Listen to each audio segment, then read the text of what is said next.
That's a warm and generous welcome, and I thank you all for that. Hello, everybody. Lovely to see you. I'd like to thank everybody that came and visited us today at our tables. Thanks for coming and saying hi. It was lovely to see you guys. It was lovely to see you. And if you haven't been, there's still tomorrow. And it's lovely for all of us to have you here. I have Mr. Rhys-Davies. When this was announced, this was a thing, this was going to happen, they were going to make The Lord of the Rings, this book, into these movies. Did you know what you were getting into? There was this little chap in New Zealand who'd done a few small films. I'd seen the mess that they tried to make of Lord of the Rings. Didn't the BBC or somebody try to do it some years before, and it never finished. The other thing is, I've also been around some rather big productions. And the one thing you know about big productions is the problems multiply geometrically. Anyone can shoot a film with, 4 actors or 6 actors over the period of a month. Anyone can do it, and unfortunately everyone does do it. But when you're talking about 22 principal characters and hundreds of extras and hundreds of special effects and lots of locations, it really gets, it can get out of hand. I mean, I remember when we did Shogun in 1979, 80 or something like that, we lost 3 weeks going over in Tokyo in the tanks, and they actually sent somebody out from Paramount with the authority to cut 1 hour out of the television series and just to get us back on track. So it's very easy to lose things, and the idea of the 14 months of principal photography in New Zealand, which, as we know, has nothing to do with filmmaking at all, with this little chap who's directed 2 or 3 rather good, small films,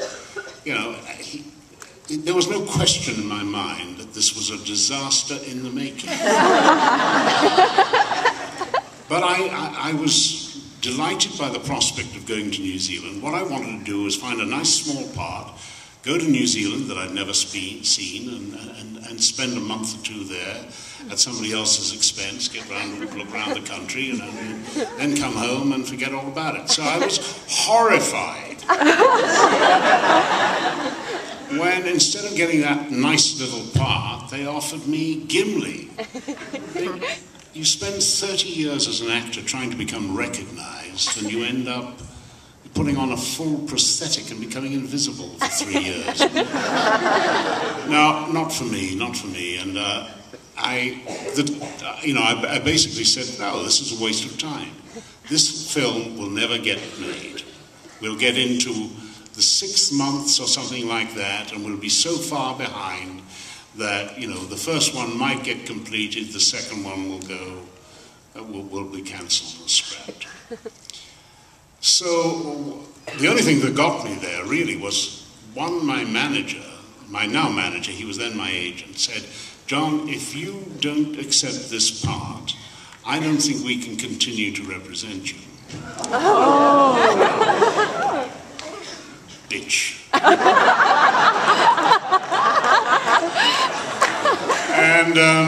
And my elder son, who said, forgive me, Dad, I think you're nuts turning this down. And I said, why is that? He said, because if you think about it, in every bookshop in the reading world, no matter what city, country you go to, there are at least 2 foot of bookshelves filled with Tolkien's books, particularly Lord of the Rings. That means that there's a hell of a readership out there. And I thought, yeah, that's interesting. All right, well, I said, fine, yes, I'll go. But there was duplicity in this art. I expected to go there, confirm my prejudice that, in fact, this was a complete waste of time. And then I would have gone to Peter Jackson and said, look, Peter, I'm terribly sorry. My family's in England. I've got, some domestic problems there that I have to deal with. Sorry, but you'll have to recast. And, I'd get out there before he started filming. It'd be all right. I'd get a little bit of trip and all that sort of thing. And I went out there and I spent the first 2 weeks going to every department there. And I'd spend the morning and the afternoon there. And what I was looking for was just confirmation of my prejudice, that there wasn't a hope in hell. I mean, a film of this complexity can only be done in the great film capitals of the world. New York, perhaps, LA, London, Paris. That's just about it. That's really it. It's too complicated to do it otherwise. And damn me, in every department I went, I found a level of expertise and excellence that I would expect in any of the great film capitals of the world. And morning and afternoon, I would go in and I would walk out thinking, wow, these guys are really rather prepared. And by the end of 2 weeks, I had been to every department.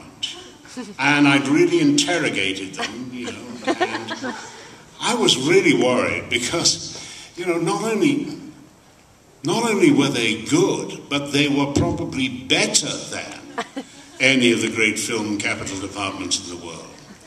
But I still have a way out. What's the man like when he's directing? So I watched him direct a few scenes, and here was a man absolutely, completely in control of his cast, his crew. He could inspire them. He related to them. He listened to them. He had the answers to every question. And more than that, he could work with actors.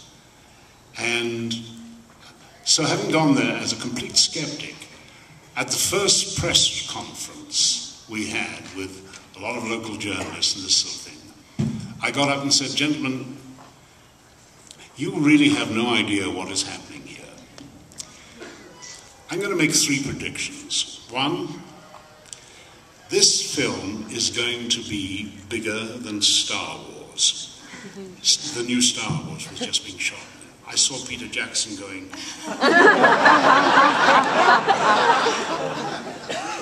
2, these films are going to be amongst the greatest and most successful films of this first decade of the 20th century.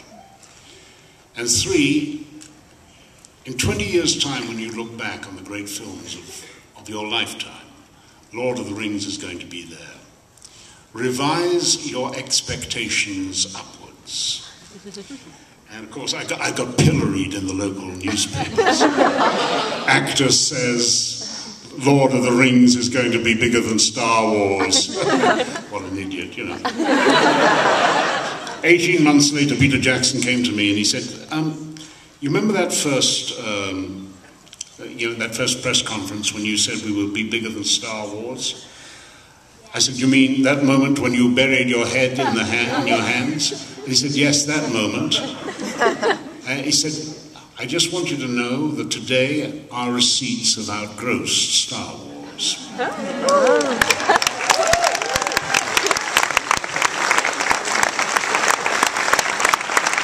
Peter Jackson is one of the great filmmakers of all time. Not only because he's a great director and he is a great maker of great films, but because he actually created an entire film industry in New Zealand from scratch. And I don't know of any filmmaker who ever really did that on the scale and at the level of success that Peter has done. The other thing is, New Zealand itself is just a magical country. It's separated from Gondwana land before the evolution of mammals. So when the Maori got there in the 1400s, there were only 2 mammals there, 2 species of bat. The vegetation is different. And the vegetation, because we haven't seen many films from New Zealand, or haven't till then, that sort of sets the background and the flora for Lord of the Rings. It's a magical country and a magical people, and what an extraordinary experience. Smartest thing I ever did was listen to my son and my manager.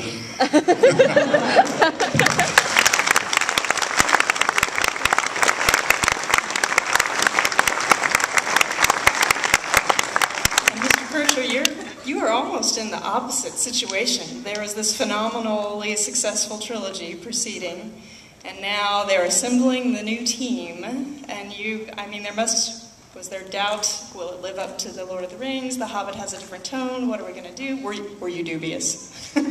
I was the most excited guy on earth. But firstly, I've got to say something. For me, what an incredible privilege to join somebody on the stage who it's like acting royalty for me, Mr. John Rhys-Davies. And I'm up here on the stage with him, and it's a very, very exciting thing. I told you I could only afford £5. Oh, sorry, that's just You're into 50 already. Look, it was very exciting when Peter Jackson decided to direct this film. And I was at a party after I got the role. The call was just amazing. My head was floating for 3 days. Oh my God, I'm going to be one of the dwarves of The Hobbit. I did two things. I went down to the library and read The Hobbit very quickly, desperately trying not to tell the librarian that I was in it. The other thing I got is I got out Lord of the Rings, well, I already had it in the shelf, and I watched Mr. John Rhys-Davies playing Gimli, because I've never mentioned this to John, because we're not great friends, are we, John? But we're not enemies. We just don't know each other. But I watched his work. There's two things that probably John doesn't even think about that I noticed from Lord of the Rings that I put in and took to The Hobbit. One is, when John was playing Gimli, I noticed that he didn't raise his head a lot to talk to people taller than him. He used his eyes. And I thought that was a fascinating, I don't know whether that was a conscious decision, John, but I actually did really take that into the role. Because dwarves don't think they're short. Tolkien, us dwarves, we're not short. We think we're normal and everybody else is abnormal. And by doing that simple thing of raising your head, it's weakening you. And so John playing that role of looking up at people but keeping his head straight, was probably the prosthetics. That was really handy, so I appreciate that and say thank you, because I did take that in. But look, this is the story I wanted to tell. I was at a party. And I was sat down with Peter Jackson, and it suddenly occurred to me that his decision to make the film, because there was some cynicism from the media, there always is in New Zealand, about Peter Jackson doing The Hobbit. Oh, it's about the money.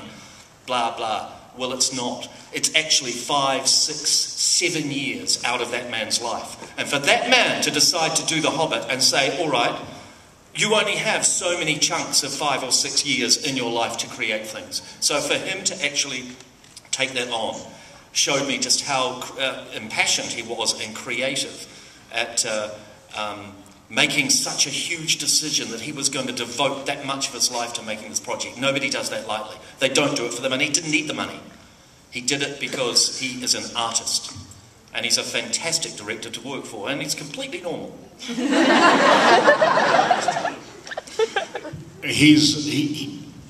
One of the reasons why you knew that this was going to be successful was Peter is a fan. You know, he has lived and dreamt and read of Lord of the Rings all his life. He is you. You know, he wants to see what you want to see. You know, the best possible representation. Right? And that he was the victim of the tall poppy syndrome. This is a phrase we have in New Zealand. When somebody gets, you know, too big, too powerful, apparently does overly well, then the other poppies decide that he should be cut down a bit. It's called the tall poppy syndrome. But Jackson is a giant. In fact, I think I based Gimli on him. That's funny because I think he's the most. Biffa, my character Biffa, is the dwarf that looks most like Peter Jackson. He's got grey in his beard. We have such a packed room. I want to open it up to your questions. Please do feel free to start lining up at the mic. While you do that, though, I would love to ask both of you, Mr. Kircher, you're still kind of in the midst of it with the new movie still to come out. I am. I'm still riding the dream. Favorite moments, either in shooting in the or next in seeing? I can't mention that there's a sniper in the room sent by Warner Brothers. They follow me everywhere. Favorite moments from the past, then, how about the past shooting? Oh, look, everybody knows about the barrel scene, but we just love that. Getting into cool water when you're hot. We were very lucky. The prosthetics in John's day were far less sophisticated than they are now. So we were very, very lucky. Even though we moaned, I often think back how hard it must have been for you, because ours were very, very soft.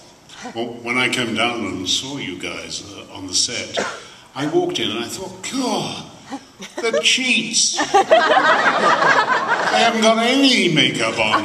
Just a little blob on the nose That's ages. and that's it. I mean, just extraordinary. It was 8 hours a day of misery in my time. The youngsters, young dwarfs today, they don't know how lucky they are.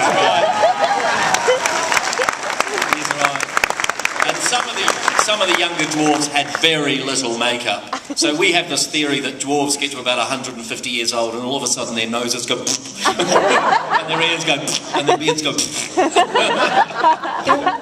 There was quite an enormous lot of chatter about that on the boards at the One Ring. When the cast was announced, we all kind of looked and said, those guys are all really hot. They're playing the dwarves. Wait. So, and there was kind of a mix with the prosthetics. You know really what happened was the powers that be in Warner Brothers said, oh yes, we're going to make this great trilogy. We're going to make 3 films out of it, and that sort of thing. And then somebody pointed out it's about dwarves, and they went, what do you mean? You don't mean, dwarfs. You mean, there's probably a dwarf or 2 in it, but it's really about, Viggo Mortensen type figure, and all that sort of thing. No, it's actually about a hobbit and dwarves. What, you mean they have to look like John Rhys-Davies? We can't do this! He's so right. We gotta make some of these guys look hot. That's exactly it. Ask a question, sir. So this one should apply to both of you, I think. So I've read that originally they wanted Sean Connery for Gandalf, and he turned down because he didn't get it, and he would have been the highest paid actor ever if he had. I'm just curious how you guys think it would have gone a little differently if you guys were working with Sean Connery instead of Ian McKellen as the Gandalf role.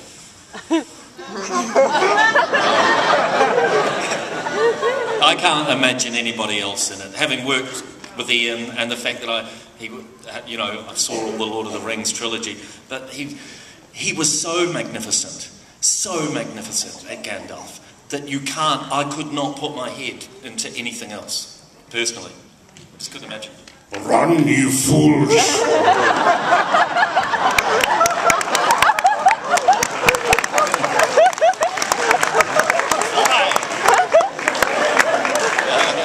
Thank you. I somehow don't think that Sean could have taken it that seriously. But for instance, those of you who are old enough to remember Shogun, the Richard Chamberlain part was written for and offered to Sean in that, but he turned it down because he didn't want to do television. He was a film star, and James Clavell lamented that considerably, but I think he changed his mind when he saw how well Richard played it. You never know. We get these things 10th hand sometimes. Yes. Well, you just mentioned Shogun, but you played a second James Clavell character. I was wondering if you can contrast Rodriguez to Colin Gaunt. Colin Gaunt, yes. Yes, a first-class shit, really.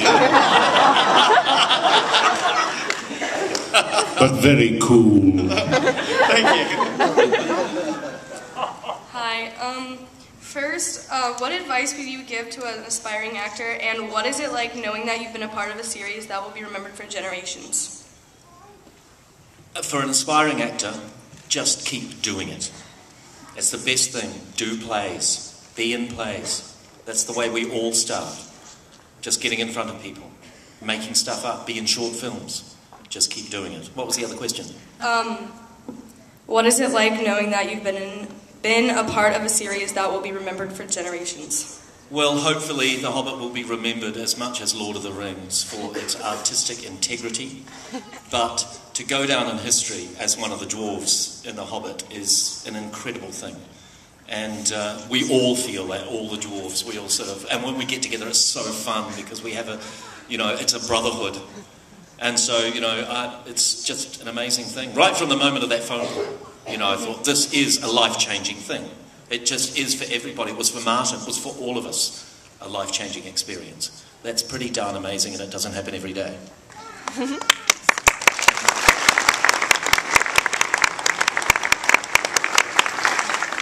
My question is kind of directed at both of you, but when you both got to your first premiere for Lord of the Rings and for The Hobbit, what was just that initial reaction, seeing all the admiring fans that showed up to see it, and just what was it like just being in that atmosphere with so many people just really loving what you've done or wanting to see what you've done? The enthusiasm of the fans was apparent even before we actually got to a premiere. I'd sort of had a little bit of experience of this because I'd done something, you know, like Raiders of the Lost Ark and Indiana Jones. So you know that there is enthusiasm, but the real scale of the international acclaim and support that we had from the fans was amazing. And as you say, life-changing, really. Quite wonderful, quite wonderful. In Wellington, for the premiere of The Hobbit, and you have not ever, nobody, you know, to get to experience this, 100,000 people cheering for you with pride and with love, and that huge outpouring of emotion, it was incredible. And they had the longest red carpet you've ever seen in your life. It went for blocks and blocks, and we walked every inch of it. And then suddenly, from being just a normal actor, just as we all are, to have people around the world, because also we went to the London premiere, to have people calling out your name. And, Mr. Kircher, Mr. Kircher! In the middle, you know, in places you've never been before, because once again in London there was like 20,000 people lining the streets calling out your name. That is incredible. And John has experienced it before. I'd never experienced anything like it. And you will be very lucky if you manage to experience anything on that scale again. That's exactly right. Because it does not happen every day. I don't mean that in any malicious sense. No. It's just that it is such an extraordinary thing. Yes. And many, or even most great actors never get that scale of experience. These are exceptional moments in the history of film. And we're both very pleased, very grateful, and very lucky to have been part of them. Thank you. Absolutely.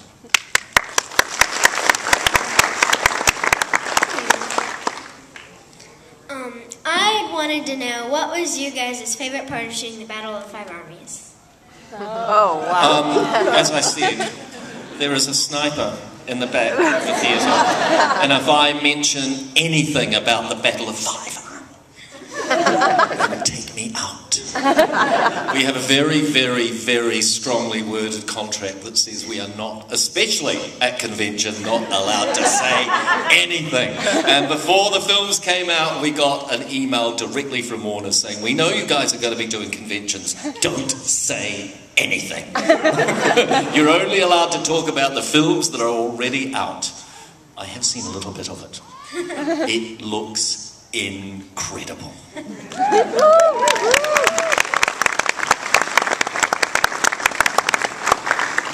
Hello, quick comment first. Being a huge book fan for many decades, I just wanted to say that your portrayal of Gimli is, from my book vision of the characters, the closest to the whole fellowship and everyone in the book. And Gandalf's a close second, but you are my Gimli from my book, and I just wanted to thank you for making it so awesome. Well, you know, we dwarfs do appreciate that sort of comment. It's a little known fact that you girls are just wild for us, really. We're sort of like catnip, aren't we, really? When John came to visit us on the set when we were shooting, and the first thing he said to the dwarves, he said, "You are going to be chased by women all around the world." Of course, it's not absolutely correct, but by God, it got us excited. You needed words of encouragement. I do. I think there's just that personality of the way dwarves view themselves in the world that is, there's something very sexy and masculine about that. But my question actually... I can only really talk about Gimli because I didn't work with the guys on their show, but the great thing about Gimli is he's such a mixture of characters, isn't he? He's narrow, mean-spirited, you know, and at the same time he's a great, open, generous, loyal friend. He is as brave as anyone, and yet terribly superstitious. And, you know, he doesn't really like spooky things, you know, because, you know, and it's the mixture and the contrasts of the characters that makes him sing. And of course, the one thing that I decided about Gimli that would be the crucial thing is we needed, you know, Lord of the Rings is so undramatic in its shape.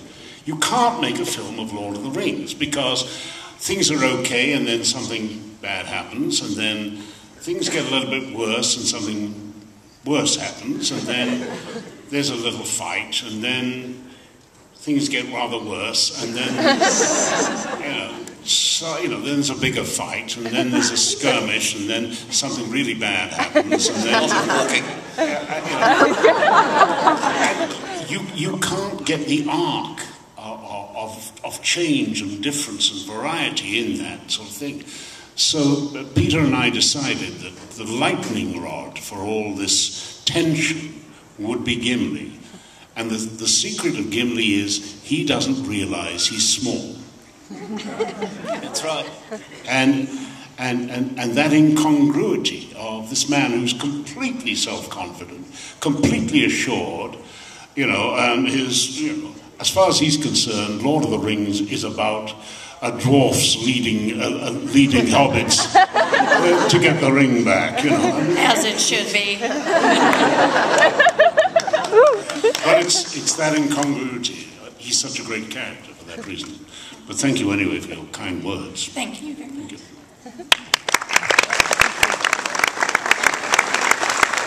First of all, I have no idea how I'm going to follow that. I just can't express to you how much of an honor it is to be so close to you all and be able to talk to you. But my question is, did you all feel any personal connections with your characters as dwarves? Oh gosh, yes. I mean, that's part of your job as an actor. You spend your whole time drawing personal connections to the character and also picking up on clues for us. Because there's 13 of us, they made us look all incredibly different. And therefore, but also because there's 13, I know in a film, the film's not going to be about Biffa. So my role to play Biffa is to find what clues I can about that character and then use those clues to help create the scene. I wouldn't always be up front, but every time I came to the set, I thought, we'd talk to Peter about this. I said, Peter, you know, Peter would say, what you do is try and think of things that nobody else would do. Try and bring something different every time. So that's what I brought to that character. That was my job. I saw my job as to come up with things that, how would Biffa do? What would Biffa be doing at this moment? And of course, Biffa's nuts. Doesn't even know he's there half the time. Is the dwarf that they actually didn't even want to bring on the quest. They couldn't leave him at home. What are we going to do with Biffa? He's insane. Oh, he has to come. Oh, God. How embarrassing. But anyway, that's your job, to draw connections and clues and put them into the role. And you found insanity came naturally. I did. I've got an axe in my head. I think we get a little personal thing. I'm sorry. If I brought out any bad memories. It got better.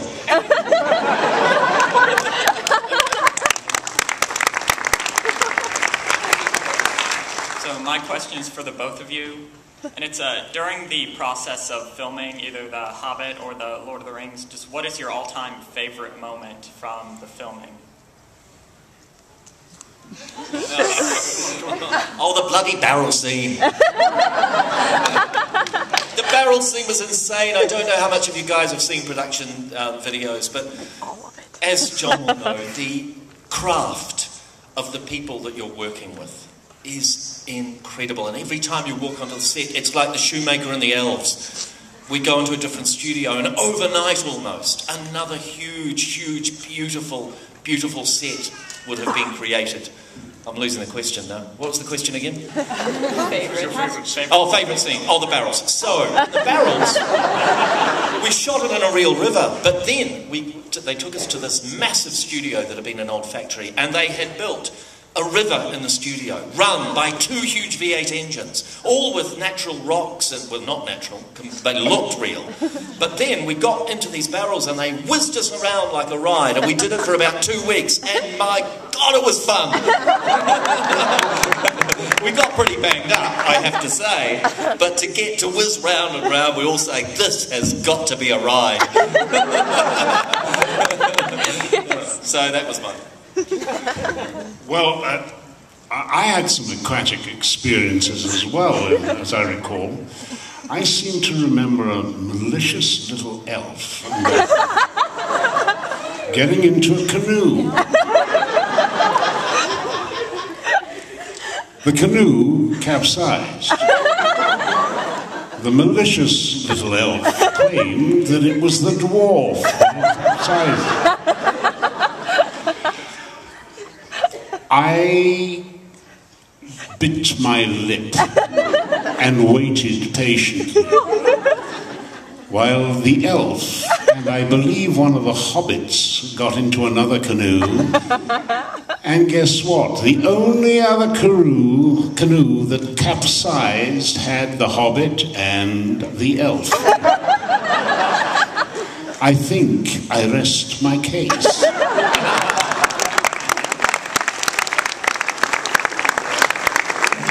Igrid fund means never trust an elf. We can't stand elves. Their clean toilets and their salads.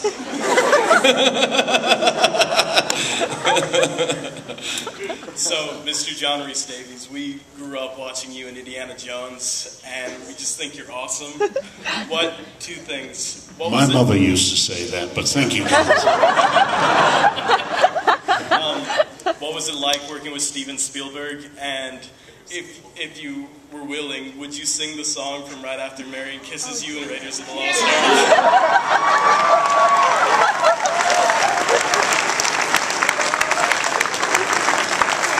The question was, if you're willing. Spielberg is another genius. When I worked with him, it was really like working with a young Mozart. I remember a moment when he started bawling out some technician. This was an older man. And you would think initially, gosh, this is a bit unkind, and, you know, this old boy has been in the film industry for a long time, a lot longer than you, Mr. Spielberg, you know, and there you are. And the more you listen to the conversation, you realize that this guy had been doing it for 40-odd years and didn't know what he was doing, and Steven Spielberg had been doing it for 20 years and really did.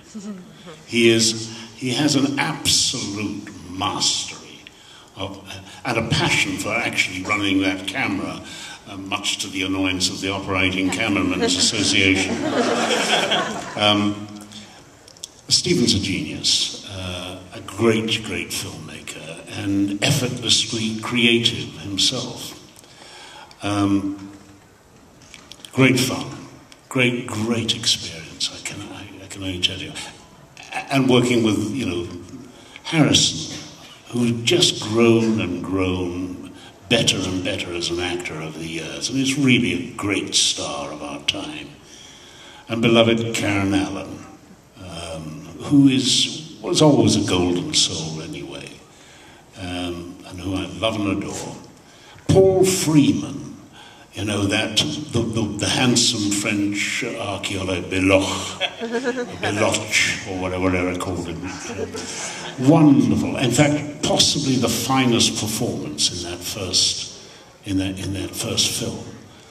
Dear little Ronnie Lacey, you know, the nasty, mean, you know, Gestapo man with Heil Hitler, with the thing burning in his hand when he goes Heil Hitler. Ronnie was a lovely man. His career wasn't going very well in England, and he decided, that's it, there is no work, damn it, I'm going to become an agent. So he got all his friends together and said, listen, I'm going to become an agent, I'm going to represent you, and at least you're going to be getting one of us who will really go and work for you and get some work. So everyone left their agents and came to Ronnie Lacey's agency, and 3 months later Ronnie got Raiders of the Lost Ark. He was a lovely man. He actually sadly died of cancer of the stomach about 7 or 8 years later. But we worked together one more time. With Connery, actually. It was a piece of nonsense called Sword of the Valiant, with Miles O'Keefe playing. It was basically Gawain and the Green Giant, completely misunderstood by the writer-producer, who had actually done the same film twice. Didn't get the point that Gawain's strength and survival is because he's chaste. Of course, our Green Knight was anything other than chaste. Our Gawain was anything other than chaste, you know, having sort of spent the night with the Green Wife's wife, really, which is just made complete nonsense of the whole point of the film. But Ronnie was really delighted because he was 7 years older than me and he was playing my son, and that really... He had great tricks about him, Ronnie. We would go onto a plane and he would mount up. He would mount the stairs and he would get up to the top, and I was down there, something, and you go get up the top and he'd go.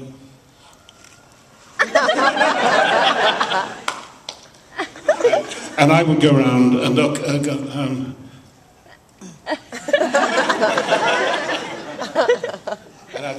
I'd look up at him again, and then he'd be going.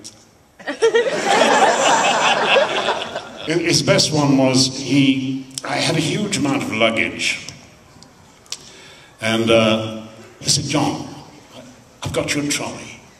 I said, Ronnie, that's extremely kind of you, old boy. He said, yes. So I put all the baggage on the trolley, and as I push it, I realize that one wheel has sort of bound up, you see, and I do a complete circle. And I look at him and he goes,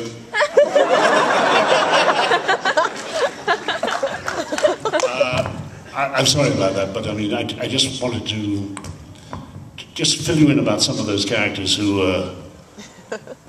really are remarkable actors and were remarkable actors, and really helped to make that great film a very great film. Yeah. You'll only get about 2 bars of this.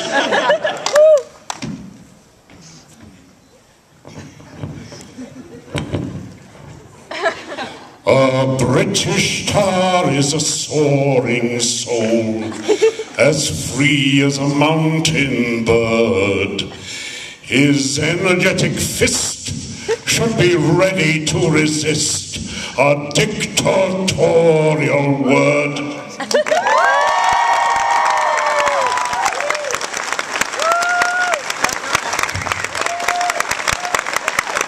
I never could sing in key. Thank you so much.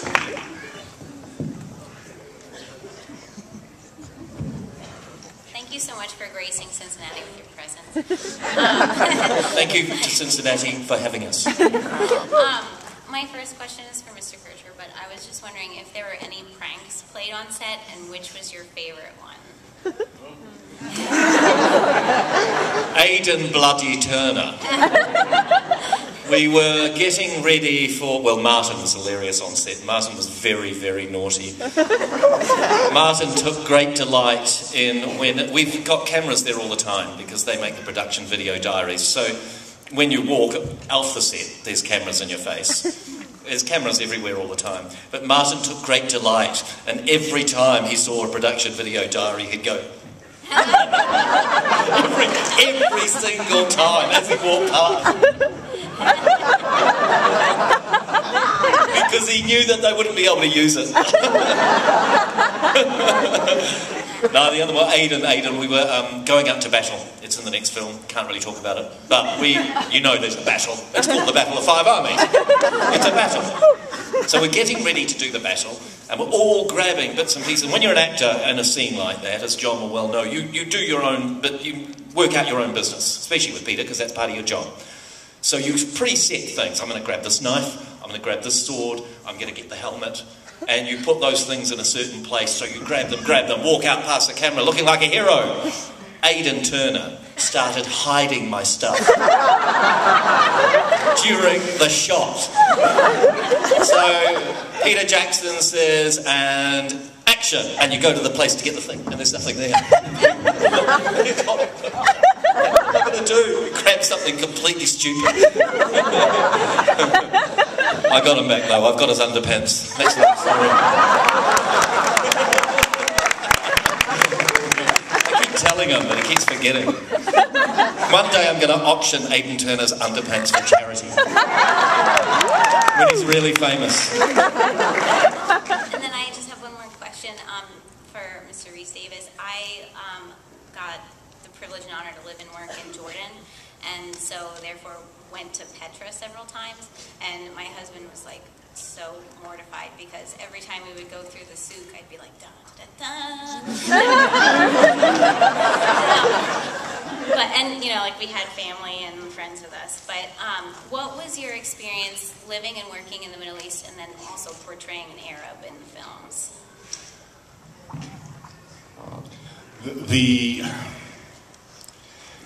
The sad thing, one of the sad things about our age is that there's been a loss of innocence. And it's heartbreaking for our friends and allies who are Arabs. Because of what has happened over the last 20 years, I'm not sure that a character like Salah can play anymore. He's not, you know, Salah is a loyal, trusty friend, and now we're wondering whether, in fact, under that fez there was a, you know, there was a suicide bomb or something like that.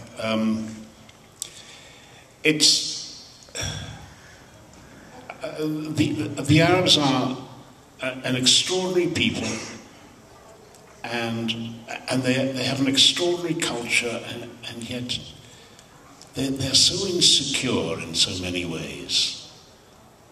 And I better not talk anymore about this because it's getting politically sort of dangerous. But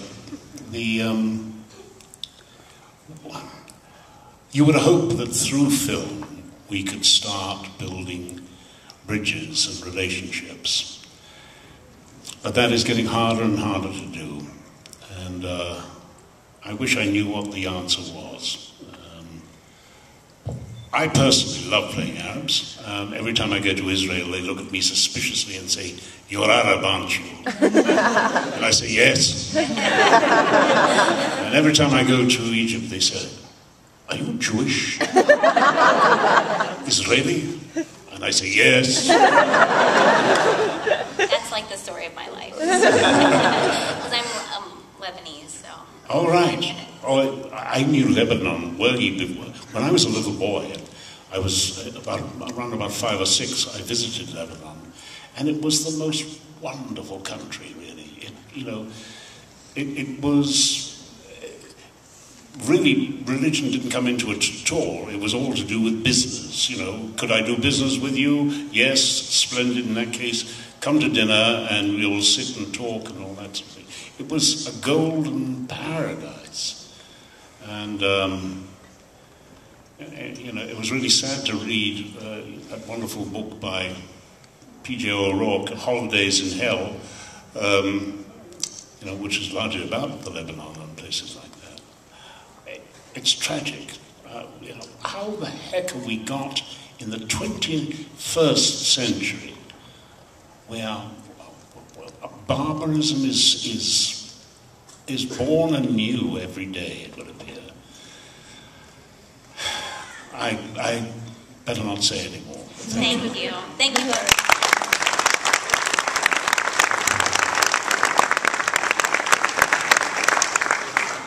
Thank you, both of you, so much for being here. I love you so much. You guys are so amazing. And my question is for both of you. It's what is your favorite part of playing the characters you play in Lord of the Rings and The Hobbit? Favorite part of... Sorry, say that again? Your favorite part of playing the characters you play. Part of playing the characters? Yes, like your favorite part of the characters. Well, the opportunity for me was... Because I had the axe in my head, we talked about right at the start. The wonderful thing about working with Peter is that you can offer as an actor. He is a relaxed, confident director.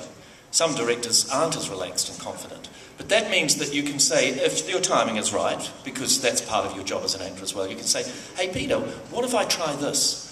You can bring ideas to the table, and he's open to that. Now, as a director, if that idea is not right, then he'll say, I don't know about that. But he'll say, oh, well, let's give it a try. And so right from the start, we were given the opportunity to actually put some ideas into how our character might develop and grow through the story. And so for Biffa, we decided that Biffa would speak ancient Dwarvish. And it is an incredible honour to be a person that carries a mantle of being able to speak a language that is created for you by somebody across the other side of the world. And there are days, I know that I don't say a heck of a lot, but I did when we were shooting, and there were days when I would say, I'd like to try and say this line, and they would actually contact the guy in America, David, I think his name is, and he would write that line for me in Dwarvish. So that was a very special thing for me, to be able to carry that thing of having a language created, kind of for my character. I mean, we all use it a bit, but it's kind of Biffa's thing, you know. Did I answer that question?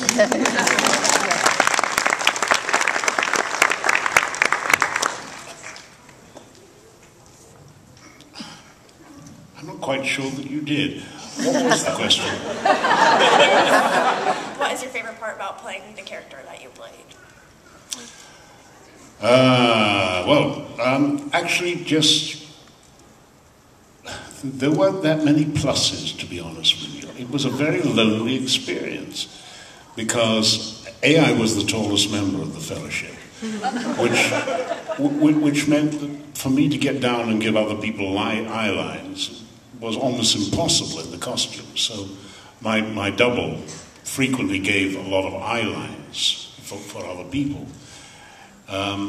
And I would tend to be there at the end of the day, and I would sat around since 3 o'clock in the morning, and then I'd say, look, go on, you bugger off, you guys have done your day, and so often the prompt lady would just read the lines for me, and then any close-up stuff I would do then.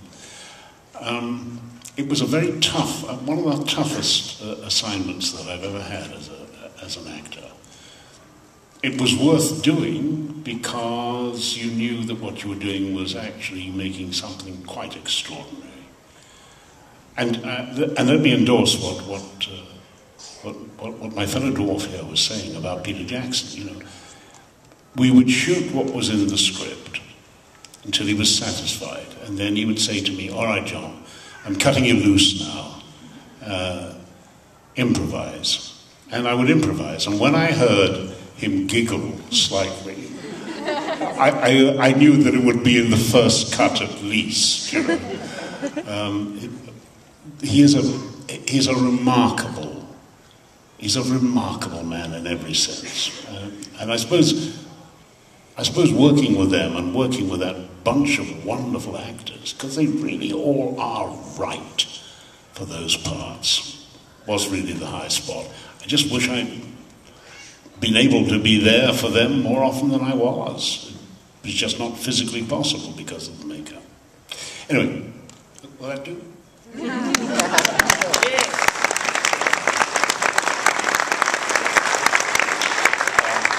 In the behind-the-scenes videos for The Hobbit, I think it was scene 87, that there's this whole thing about how just the filming for it just kept going on. 88. 88. The infamous scene 88. We ran across the entire length and breadth of New Zealand, being chased by wargs, with Ian McKellen going, "Fly, you fools! Run, you fools! You fools! Fools!" Hold on. Yeah, sorry, go on. Sorry. I was just wondering if there's anything in particular you remember being, you remember about that scene that... I remember being constantly exhausted. Look, what John has said, it is not easy to make films like this. It is not easy to make a dwarf. And I don't know what John thinks, but I've got this secret suspicion that Peter Jackson likes it when you really are completely exhausted. Because as an actor, wearing the clothes that we had to wear, hot, wearing the prosthetics and running was tough work. But we would do it again and again and again because that's your job. And when Peter Jackson says, "Oh, we're going to shoot the scene now, let's run again," you just do it. And when he says, "One more for luck," you do it. But at first you're acting exhausted. You know, at first you're... But then 10 takes later, you're like... And Peter goes, "Oh, now that's a good one." I think we've got that. He likes real pain. So scene 88 was real pain. I was wondering if there was anything in The Lord of the Rings that scene that just seemed like it kept going on and on and on in your film. Well, I can only say that my experience was being helicoptered halfway up a mountain and sitting in my chair watching two people struggling up the hill with the costume in a hamper, and two people struggling up the hill with the armor, and then two people struggling up the hill also with a hamper with the axes, and then somebody climbing up the hill with the helmet, and somebody climbing up the hill with the boots, and then they would put it on me, and 80 pounds later, Peter Jackson would say, "Right, John, I want you to run up there." That's so true.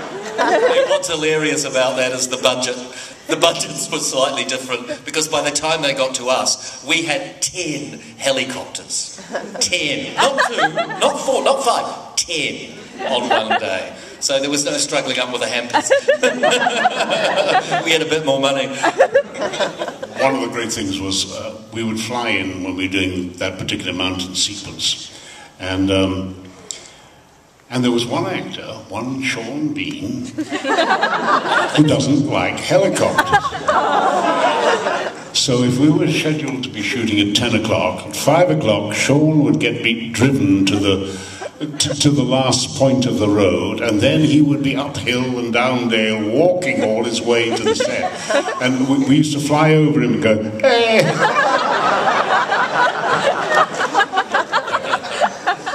We have just time for one more.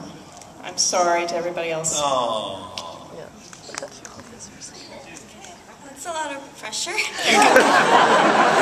You can always come and see us at the table and buy our autograph and ask us questions.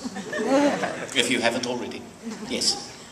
What know you talked about this a little bit before, but in Tolkien's world, language is such a big part of it, Elvish, Ancient Dwarvish. And I know I've watched the movies over and over, and I know